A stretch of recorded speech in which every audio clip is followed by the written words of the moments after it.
Царо што и натерал чорбаджиите да го кренат големиот беседет камен од едниот сарај, да го однесат во другиот, и ќерката умна што се стори царица. Чита Александар Станојков.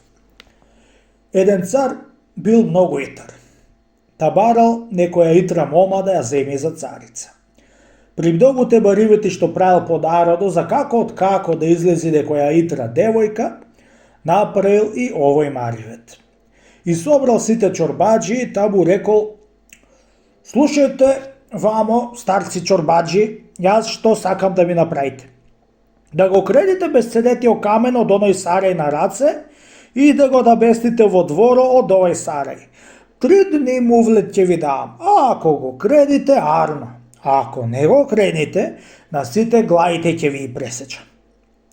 Сите му се поклонија на царо и се отидоа по дома да мислат и да есапат каков џуап ќе му даваат на царот. Си седел еден чорбаджија навален на перница и многу замислен. Тој чорбаджија имал една ќерка многу умна и разумна. Гледајќи го татка си многу замислен, застанала пред него и го прашала: тате, ако не ми кажеш што си толку замислен? Остај бе, ќерко, не задевај ме и да ти кажам, не можеш да ми поможиш на моето големо гајле, е рекол.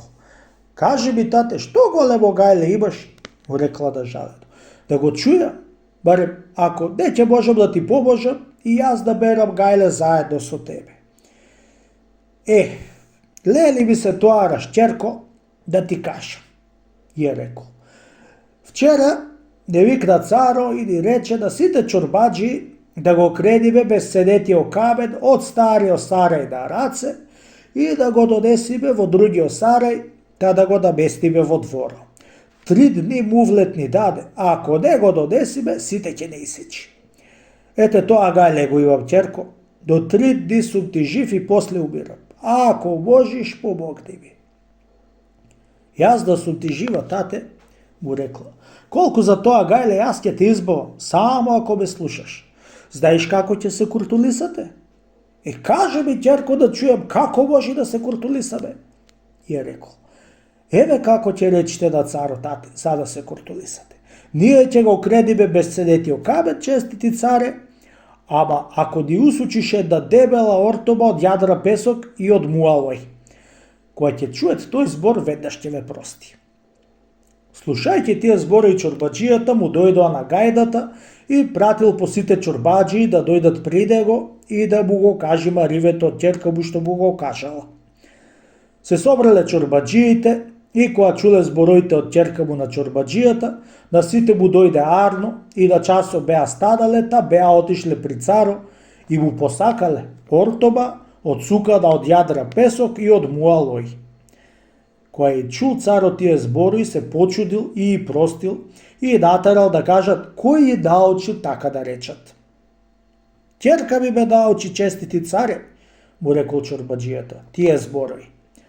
Тамам, асли јас тоа го барам, му рекол царот. Сега ја простив сите вас и ти чорбаджи, ќе му ја донесиш оваа кукла на ќерка ти, денеска да си поигра, а пак утре да ја слечит, та од алиштата на куклата, од кошулата да искај една траба платно и од рузите алишта да искај една траба шајаци. Од платното да му сошие кошули и гаќи на целата моја војска и полојната траба да ми ја донесе овде. Така и од шајако да кроите алишта за целата војска и полојната траба да ми ја донеси. А ако ми ја сврши оваа работа, ќерка ти, и ти ќе биде жив и ќерка ти. Ако пак не ми ја свршиш оваа работа, на двајцата ќе ви сечам главите, ете вака да знаете. Ај сега, оди со здрави, му рекол царо и го испратил. Одејќи си дома, чорбаджијата од една страна радосен, а од друга многу пооскорбен. Видоајќи го ќерката го прашала: оти бре, тате, си толку оскорбен, леле прости царо? За камено не прости, ќерко, е рекол. Не само мене, ами сите чорбаджи, туку една друга белја ме вати мене со тебе. Еве што ми даде една кукла да ти ја дам, денеска да си поиграш и утре да ја слечиш и од кошулата да искаиш едно платно, да му ја облечиш војската со кошули и гаќи, а па од горните алишта да искаш една траба шајак и од трабата да му сошиеш на војската алишта и полојна траба назад да му ја вратиш така и со платното. Ете за тоа сум оскорбен, ќерко. И шта не си оскорбен, тате, ами однеси во ова вретено на царо и речи му од ова испокршено вретено да ми направи еден разбој со сите алати и полојда од што сака. Земајќи го вретеното му го однесол на царо и му кажал тоа што му рекла ќерката. Кога му и чул царо тие збори од чорбаджијата што му и кажала ќерка му, на големо чудо беше станал на мудроштидата што имала ќерката негова. Ете сега најдов девојка да ми биди царица, си рекол сам со себе. Слушај, вамо чорбаджи, му рекол. Ќе ја речиш на ќерка ти да дојди при мене сама, да ми кажи, ама кога ќе иди и пеша да иди да вјаа и да пее и да плачи и гола да биди и облечена. Се вратил чорбаджијата при ќерка си и е кажал што му рекол царот. На часот девојката се облекла во една кожа престо одрана со бездрето на лице и волдата долу. Зауздала една моторица и се качила на моторицата. Таа едно приближила до царскиот стареј, почнала да пеи, а моторицата да квичи. Кај јавнија моторицата, кај оди.